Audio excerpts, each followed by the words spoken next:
Ini pertemuan kita ketiga, betul ketiga? Kajian kita tentang teori struktural. Kalau kemarin kita bicara tentang teori struktural genetik. Genetik itu karena ada hubungannya dengan pengarang. Ini pendekatan struktural, artinya secara objektif. Pendekatan ini juga dikatakan pendekatan objektif. Objeknya, ya, objeknya. Saya beri contoh beginilah supaya mudah. Saya mau mengkaji dia, ya objeknya dia. Saya tidak bicarakan tentang bapaknya, tidak bicarakan tentang ibunya, tidak bicarakan bagaimana di keluarganya, tapi memang dia aja gitu. Itu yang dikatakan objek. Paham? Dalam sastra itu dikatakan strukturnya, dikatakan struktur intrinsiknya. Intrinsik yang melekat. Struktur intrinsik itu kalau Anda baca lagi di teori, ada yang membagi jadi dua. Ada namanya unsur fisik, artinya yang terlihat, ya. Ada namanya unsur batin, yang tidak terlihat. Jadi misalnya kamu nih, unsur fisik kamu udah jelas, ya. Tapi unsur batin kamu, jiwa kamu, itu harus kita dalami, kita dengan cara kita membaca. Paham? Jadi itulah yang harus dikupas dalam teori ini. Jadi kalau seandainya Anda ingin membahas ibaratnya buah salak dari bentuk ya sampai isinya, sampai Anda merasakan manis atau tidaknya, ya Anda harus tahu. Anda harus tahu dulu struktur buah salak itu. Paham? Jadi kalau Anda ingin memahami puisi misalnya, Anda harus tahu dulu unsur intrinsik yang membangun puisi itu. Ada yang tahu belum? Unsur intrinsik puisi. Sastra itu kan dibagi dua. Ada puisi, ada prosa. Nah, kedua-duanya kita harus tahu. Prosa itu dibagi dua juga. Ada yang fiksi, ada yang non-fiksi. Ya, ada yang fiksi dan ada non fiksi. Kita harus tahu tuh dulu strukturnya. Strukturnya kita harus tahu. Yaitu unsur intrinsik yang membangunnya, yang membangun karya itu sendiri. Baru kita bisa kupas. Ya. Nah, unsur itu dalam teori ada yang berkembang berdasarkan masanya, berdasarkan periodisasinya, berdasarkan kreativitas sastrawan. Contohnya kita tidak bisa mengatakan strukturnya puisi lama dengan puisi baru atau puisi berpola dan tidak berpola. Berbeda.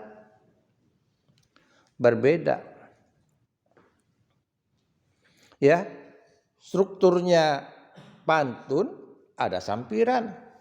Tapi pada puisi lain kita tidak menemukan sampiran. Ya, kita tidak menemukan namanya sampiran.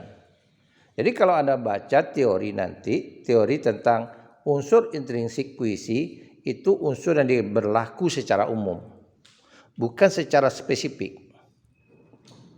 Paham? Itu berlaku secara umum. Ada unsur yang berlaku secara spesifik. Dan dari masa ke masa, berdasarkan perkembangannya, itu terjadi perubahan. Ada yang dulu ada, sekarang nggak ada lagi. Ada yang dulunya tidak ada, sekarang muncul. Itulah dinamika dalam ilmu sastra, perkembangannya. Nah, sekarang mari kita lihat dulu satu-satu dulu. Unsur intrinsik Anda cari di Google, unsur intrinsik puisi. Coba cari. Udah dapat? Udah, siapa yang mengungkapkan? Siapa? Apa saja unsurnya? Ya, silakan. Intrinsik kan Pak ya? Ya. Ada tema. Ya. Imajinasi. Ya. Diksi, yakni pilihan kata. Ya. Suasana, majasnya. Ya. Rima dan amanat terakhir. Rima dan amanat. Ya. Berarti irama kan nggak ada? Enggak, rima aja. Rima aja kan? Ya. Padahal pada puisi berpola ada irama. Oke, ada lagi yang mendapat yang lain? dari sumber lain? Ada? Ada nggak? Anda semakin banyak Anda mengatakan sih kok berbeda-beda Pak. Nah itulah dinamikanya dalam ilmu sastra. Ya, dinamika dalam ilmu sastra. Jadi kita ada apa? Kalau ini dia majas, irama, kata konotasi, kata berlambang, dan imajinasi. Nah, kan lain lagi. Beda lagi. Semakin banyak kita makin lain lagi.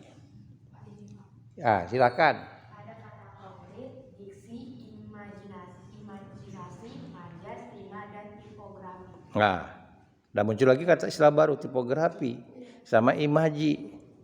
Kan semakin bingung yang mana Pak yang mau dipegang? Ya kan? Karena itu harus banyak kita membaca.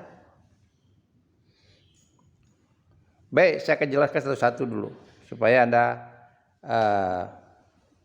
dapat kekuatannya. Dan dalam ilmu sastra ini, dalam belajar sastra ini, apa kata Tiu? Saya selalu ngutip kata Tiu. Tiu itu seorang ilmuwan yang menekuni bidang sastra Indonesia, seorang pastor, orang Belanda. Dalam bukunya ada ilmu sastra, kemudian ada pidatonya di ulang tahun Balai Pustaka. Dia mengatakan begini, guru yang paling sulit itu adalah guru sastra. Karena seperti tadi.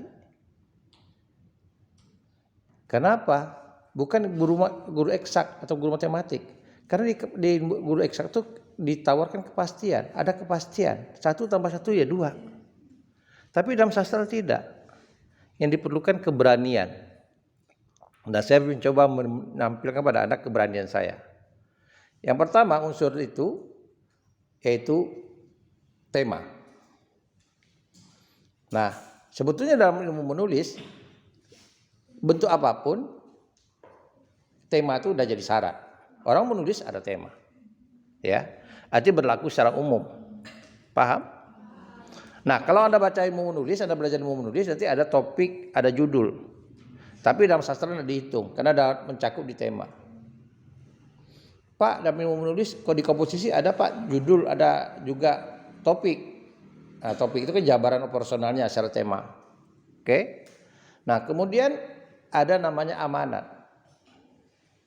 Sebuah karya sastra itu dia memuat amanat. Amanat itu pesan. Amanat itu ada 2. Ada amanat yang tersurat, artinya secara teks tertulis kita paham. Ada yang tersirat. Tersirat itu kita harus interpretasi. Semakin mampu kita menginterpretasikan, kita semakin dapat banyak amanat. Jadi tidak bisa sama.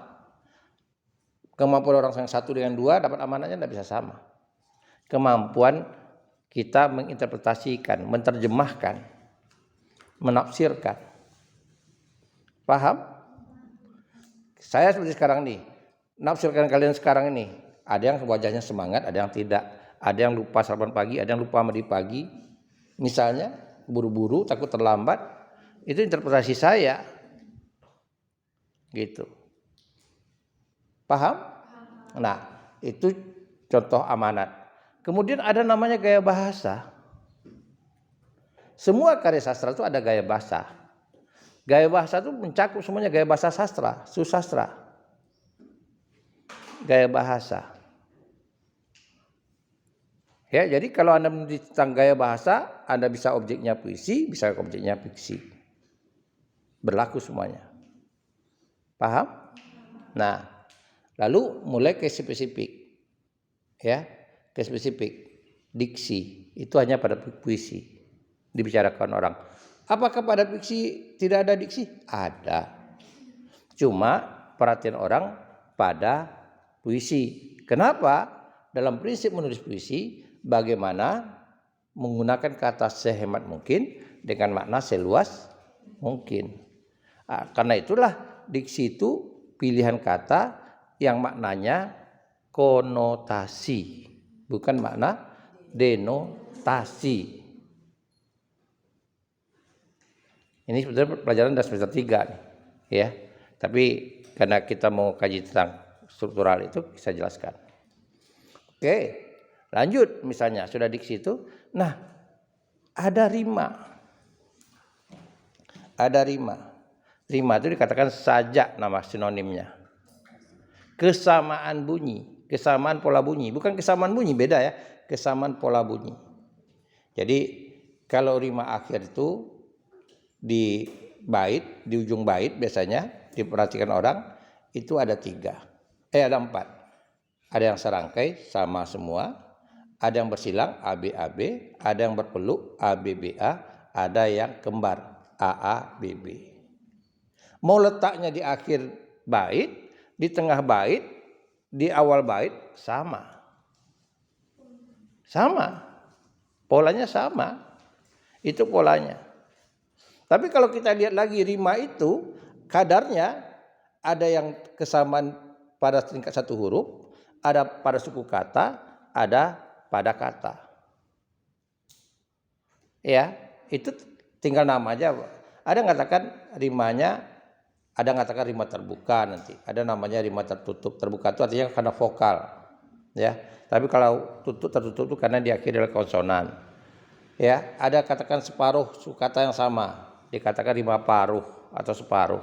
Ada yang katakan satu kata diulang lagi. Kalau di akhir kata dikatakan rima jenuh atau rima penuh. Penuh dia. Tapi kalau di awal dikatakan repetisi, pengulangan kata. Nama aja berbeda. Mana lagi rima? Ada rima yang terletak dalam kata yang berbeda tapi sejajar, yang kata yang vokalnya sama atau konsonannya sama. Contoh lari dengan kaki, ai. Nah, itu dikatakan rima asonansi. Tapi kalau konsonannya sama disebut rima disonansi. Paham? Ada berapa letak rima? Ini pelajarannya nanti di apresiasi puisi sebetulnya. Hanya sekilas saja membicarakan tentang rima. Lalu ada lagi rima di satu baris, ada. Dikatakan rima aliterasi. Ya, misalnya kata tebing terjal, kan bunyi T satu baris. Paham? Nah, itu. Nah, pada puisi berpola ada unsur lagi namanya irama. Contoh, kalau Anda baca syair, ya, puisi berpola ini rata-rata dia ada iramanya, ritm iramanya. Ada lagu-lagu populer sekarang, ya, cikini ke, itu bentuk apa? Itu bentuk puisi loh. Itu apa? Carmina. Carmina itu. Nah, kan enggak tahu kan, hanya tahunya nikmati aja. Ya kan? Atau lagu yang lebih populer juga tentang ikan di kolam. Itu bentuknya pantun atau apa? Ya puisi, memang puisi. Kalau ingin melihat ikan di kolam, biar tenangkan dulu. Nah, berarti itu kan pantun, itu kan sampiran. Ini bedanya para penikmat itu yang tidak punya ilmu sastranya. Paham? Nah, kenapa artinya saya katakan begitu? Kita bisa membuat lirik dengan ada pola irama. Jadi kalau kita membuat, contohnya kalau orang Inhu membuat syair surat kapal, bisa dibuat syair surat kapal, tapi iramanya harus itu iramanya. Karena pada puisi berpola iramanya ditentukan. Paham? Nah, pada puisi baru atau puisi bebas iramanya nggak ditentukan. Itulah namanya lagu. Ya, namanya puisi. Pak, Ya. berarti karena kita harus iramanya tuh berpola, Ya. jadi isinya juga harus kita pilih dong, Pak. Lah iya. Jadi kalau Anda mau nukar nanti, ini tingkat 3 yang semester 3 yang tugas. Cikini ke Gondang Ria. Cikini ada 2, kan ada cikini. Dalam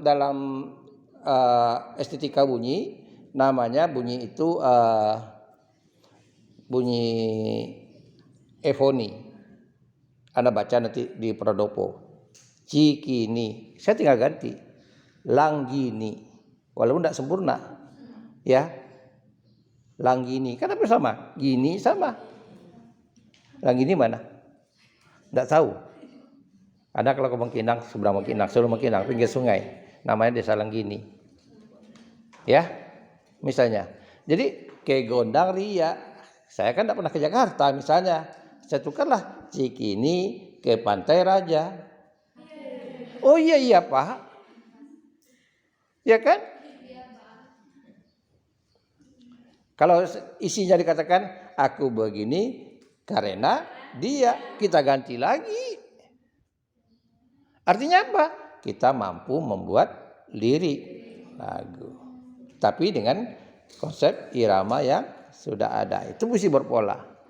Nah, itu pada perkembangannya unsur intrinsik itu tidak ada.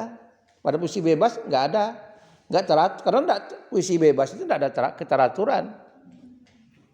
Berarti iramanya nggak ada. Nggak bisa dibuat. Tapi kalau puisi berpola kan jelas. 4 atau sampai 5 kata. Gendang gendut, tali kecapi, kenjang perut, senanglah hati, kan teratur. Nah, paham? Apalagi tadi? Nah, tadi bicara diksi. Pak, ada tentang mengatakan tadi apa unsur apa tadi? Perasaan. Itu semuanya sebetulnya terhimpun pada diksi. Diksi itu maknanya luas. Diksi itu proses orang memilih kata. Penyair memilih kata. Ada kata yang bersinonim tapi dia pilih katanya apa. Anda coba tanya nih orang tua Anda. Itu ada bapak siapa? Pak. Bapak. Bapak siapa? Orang tua siapa? Pak. Siapa? Saila ini nama siapa? Dari mana buat namanya Pak? Iya. Sumbernya dari mana? Nama dia waktu bapak dia lahir. Mamanya nggak tahu. Tapi ada nama-nama lain nggak? Nggak. Sebelum itu ada nama alternatif lain nggak? Ada kan? Itu artinya nama kita saja, orang tua kita itu artinya dia melakukan proses diksi, pilihan kata. Ya, mungkin ada maknanya. Karena ada yang paham mengatakan begini, nama itu adalah doa. Ya, ada yang tahu orang tua seperti itu, percaya dengan percaya itu. Jadi doa itu harapan. Ya, ada yang mengatakan mungkin nama itu enak didengar atau kita nggak tahu karena ada kenangan dia. Jangan-jangan nama kamu itu pacar bapak yang lama, benar nggak Pak? Mana tahu? Kita kan nggak tahu, nggak pernah tanya kan? Coba tanyakan nanti pulang. Pak, nama saya ini dari mana gitu. Ya, mana tahu ini barasia bapak diam-diam rupanya dia pernah putus pacar, lupa apa yang dia melupakan, dia buat nama anaknya. Jadi kembali ke persoalan, itu namanya proses diksi. Diksi itu sudah mencakup makna, ya. Nanti ada akan cari lagi, Anda lihat nanti citraan, itu sebetulnya diksi, pilihan kata. Artinya ada kata yang bersinonim yang bisa kita pakai. Mari saya beri contoh. Ada puisinya Khairil Anwar, ada aku, ada kata beta. Ya, coba diceng kata beta jadikan kata aku. Beta, kalau sampai waktu beta, kan nggak mau dia. Beta dengan aku kan sama, ya kan? Tapi kalau pada surat buat Denta Mela dia ngatur-ngatur kata beta. Beta pati rajawane yang dijaga datu-datu cuma satu. Beta. Paham? Nah, orang sastra harus sensitif. Menggunakan kata, memilih kata. Jangan nanti Anda bicara dengan dosen menggunakan kata aku. Bu, kalau aku bu, terasa kesar. Paham? Nah, itu artinya kita harus aplikasikan ilmu pengetahuan kita itu dengan kehidupan kita sehari-hari. Oke, apalagi yang ciri khasnya ini kita bicara unsur intrinsik. Di dalam puisi itu ada namanya pola larik. Itu tidak ada dalam ilmu, tidak ada. Itu pola larik itu juga ada pada puisi berpola atau puisi terikat katalah berpola. Kecenderungan pola puisi berpola itu atau pantun, syair, gurindam dan sebagainya itu kecenderungan menggunakan satu larik itu 4 hingga 5 kata. 4 hingga 5 kata. Kecenderungannya mau distikot, terzina, kuatrain dan sebagainya, puisi baru yang muncul kemudian juga sama polanya. Dan kemudian apalagi pola bait. Ada puisi itu yang satu baris. Ada enggak puisi yang satu baris? Coba ada enggak puisi yang satu baris? Saya uji kalian. Ada enggak puisi yang satu baris? Ada enggak? Yang benar. Ada enggak puisi yang satu baris? Enggak ada. Ada. Ya. Besar pasak daripada itu kan puisi. Cuma kita selama ini mengatakan tidak ada. Kita selalu memulai puisi itu dari 2 baris. Tong kosong nyaring bunyinya. Kan kita harus apresiasi. Paham? Nah, itu ada. Jadi mulai dari ada yang 1 baris, ada yang 2 baris, itu pola bait. Ya. Jadi pola bait. Kalau namanya pantun, otomatis baitnya itu jumlah barisnya genap. 1. Itu pola baris. Oke, kemudian yang pola bait itu satu lagi yang hanya terdapat pada pantun. Pantun itu dia punya sampiran.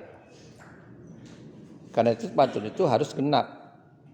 Baitnya itu harus genap. Kenapa? Separuhnya sampiran. Separuhnya sampiran. Ya.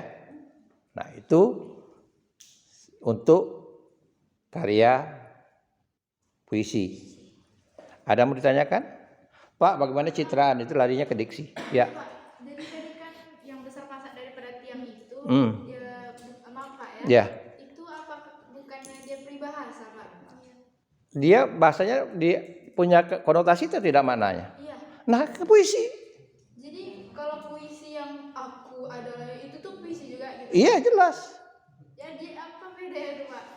Nah, nanti kita lihat nanti pada mana nanti ada belajar di apresiasi puisi. Ada dikatakan saja, ada dikatakan puisi, ada dikatakan saja. Nanti terlalu jauh. Nanti tunggu kalau berlanjut kamu semester 3 ketemu, ya. Oke, ada lagi? Ada? Nah, kalau tidak ada, nah kita baca lagi unsur intrinsik fiksi. Cari unsur intrinsik fiksi.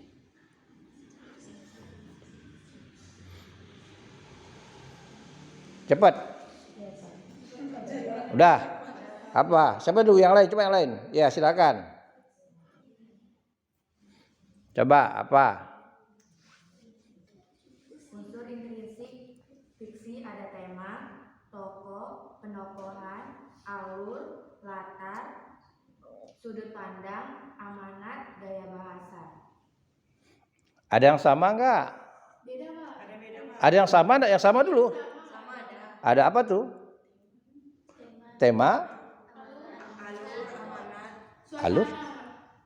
Enggak ada tadi disebut di puisi enggak ada. Tema, amanat dan gaya bahasa. Iya. Benar? Yakin? Coba koreksi lagi. Betul enggak? Ya. Sudut pandang. Itu ya, oke. Sudut pandang. Ada lagi? Ya. Penokohan sudah. Nah, penokohan tadi udah. Ada lagi?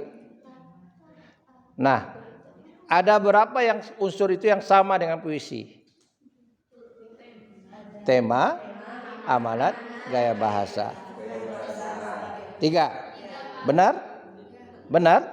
Nah, sebenarnya bisa ditambah lagi. Tapi pada puisi yang khusus.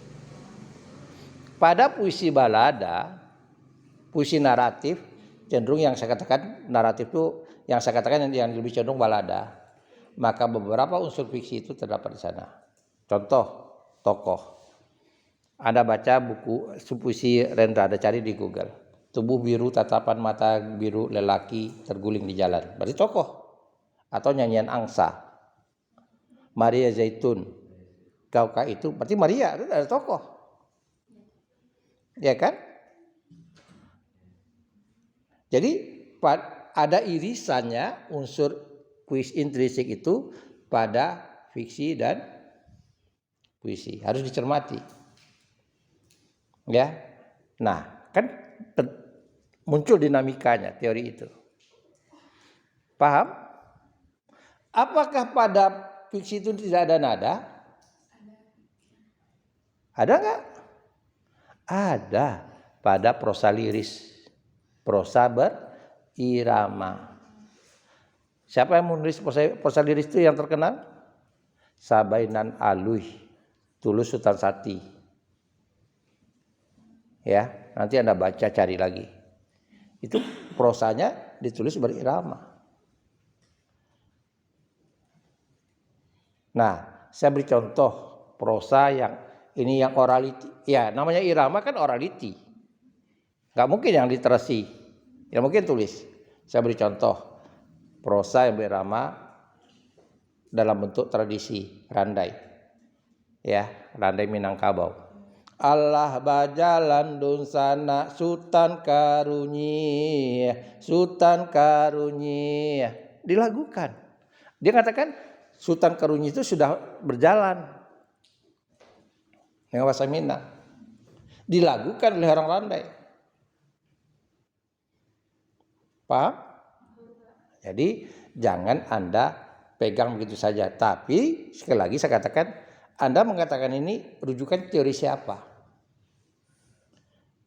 Nah nanti dalam diskusi nanti Anda tahu teori siapa Anda pegang. Oke? Misalnya saya mengatakan teori intrinsik puisi menurut teori siapa? Itu Anda pegang. Kenapa itu Anda pegang?